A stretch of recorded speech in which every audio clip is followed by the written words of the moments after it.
Fala pessoal, vamos falar do segundo episódio da segunda temporada de Ruptura. Se você ainda não assistiu, vai lá assistir, depois volta que eu vou falar spoiler a partir de agora. No primeiro episódio a gente teve o ponto de vista dos zines, né, em relação a tudo que aconteceu no final da primeira temporada.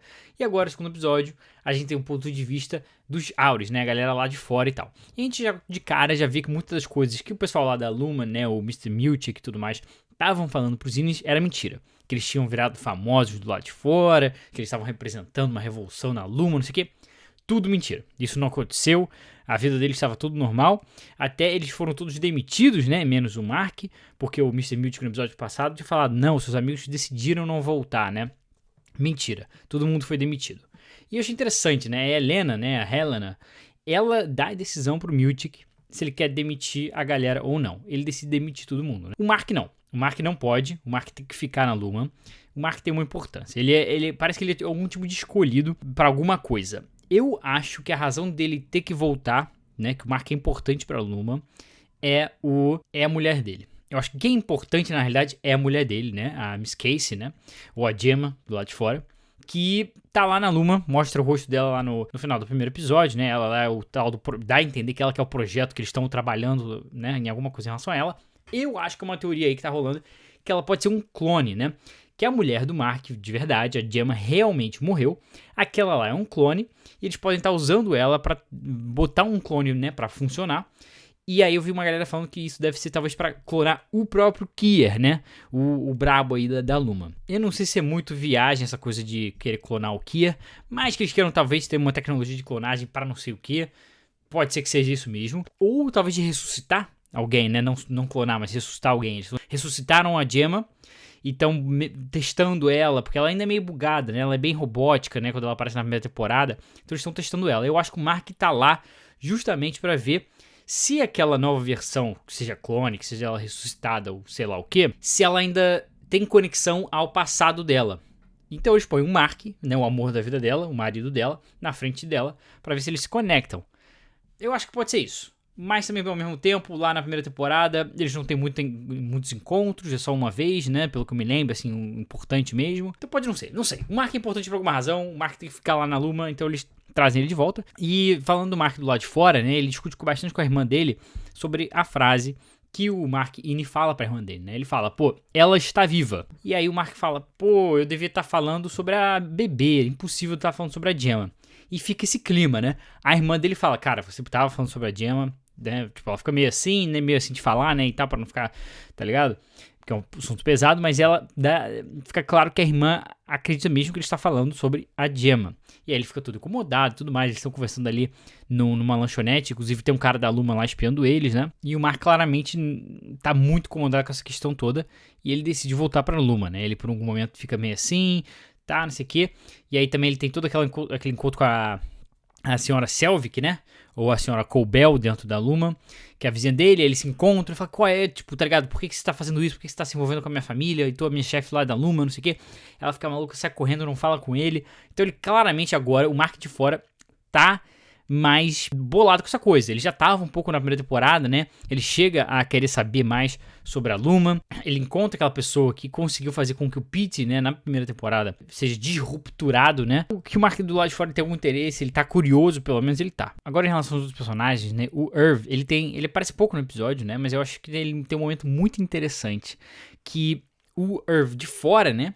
Ele vai pra uma cabine telefônica uma hora, ele liga pra alguém, a gente não sabe quem é, e fala, o meu Ine recebeu a mensagem. Cara, a gente sabe que o Irv, né, no final da primeira temporada, ele tá tramando alguma coisa, porque quando a gente vê ele dentro da casa dele, ele tá cheio de coisa ali da Luma, ele pinta aqueles quadros, né, aquela imagem daquele elevador para onde a Miss Casey vai na primeira temporada. Ele tem várias informações de pessoas que trabalham lá no Luma, inclusive, né, ele tinha o endereço do Burt. E alguma coisa ele tá tramando. Cara, ele mandou uma mensagem pro Ine dele, cara. Tô muito curioso pra saber o que é isso. De alguma forma conseguiu passar algum... Não sei, que mensagem é essa? Como que ele vai passar essa mensagem pro Ine dele? Mas muito interessante. E eu vi um pessoal autorizando que ele pode estar em contato com essas pessoas que entraram em contato com o Mark, né? Que quem foi disrupturou o Pete na primeira temporada, né? E uma coisa muito interessante é que o Burt estava vigiando ele, né? E aquele é o Burt, o Auri, né? Porque o Burt estava lá de boa em casa, sem saber nada da Luma, e do nada tá lá um Winnie batendo na porta dele, Bert. Então ele deve estar curioso pra saber o que tá acontecendo. Vale lembrar, quem faz o Bert é o Christopher Walken, que é um ator muito gigante, então que ele deve ter uma importância grande pra história geral, ele deve ter. A gente também vê o Dylan do lado de fora, né, ele tentando arrumar outro emprego. Eu achei bem legal aquela cena que ele vai tentar arrumar um emprego num negócio de porta, lá numa fábrica de porta. Eu achei engraçado porque eu vi o criador da série, né, o cara que criou a história de Severance, falou numa entrevista falando que ele já trabalhou numa fábrica de porta na vida real. Então eu achei engraçado, né? Uma referência aí, um negócio, uma experiência dele na vida real. E aí a gente vê nessa cena também, na entrevista, ele tá mandando super bem na entrevista. E quando ele fala que ele foi rupturado ali, o cara fica cheio de preconceito, fala, não vou te contratar. Isso é muito abordado na primeira temporada, essa questão do preconceito que as pessoas têm com a questão da ruptura, né? Que a Luman tá querendo ver nessa ideia da Luman. Até a Helena tava lá naquele palco pra dizer, não, eu me rupturei, tá tudo bem, papapá, no final da primeira temporada, né?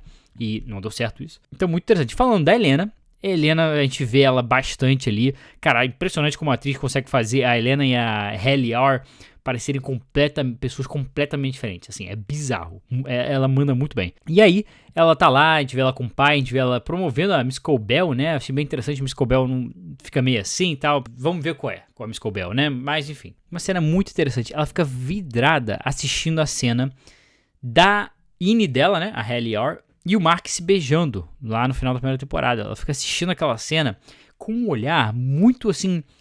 Parece que ela gosta do que ela tá vendo. Eu fiquei muito curioso ali do que tá passando na cabeça dela. Parece que é algo tipo assim... Caraca, a minha Ine encontrou um amor, tá ligado? Meio que ela pareceu inveja da Ine dela. Eu senti um pouco, sabe? E até quando o Mark volta a trabalhar, ela fica olhando o Mark entrar, né? E tal no trabalho. E tem essa teoria, né? Que tá rolando desde o primeiro episódio. Que quem desceu lá pro escritório, né? E daquele acontecimento todo do primeiro episódio, não é a Halle R, é a Helena. Eu acho que é uma teoria que faz muito sentido, apesar de que nesse episódio eles falam, não, todo mundo precisa voltar, incluindo a Halle R, porque o Mark quer todo mundo lá e tudo mais. Mas, cara, sei lá, eu acho que eles podem ter feito alguma coisa pra quem tá lá dentro, é a Helena, e ela vigiar, espionar o que tá acontecendo ali, entender, tá ligado, o que os Zines vão tramar ali dentro. E também, por um lado, eu acho que essa questão dela ter visto o Mark e a Halle R terem um amor ali, eu senti que ela talvez queira experienciar isso, não sei. Fiquei com uma impressão ali que ela tem um interesse naquilo ali, talvez ela vai descer lá pra ver um pouco sobre isso também. Mas é só uma teoria, pode ser que seja a Halle R mesmo ali, acho que ainda não tá confirmado, nada nesse episódio assim me diz que não, com certeza é a Helena que tá infiltrada ali.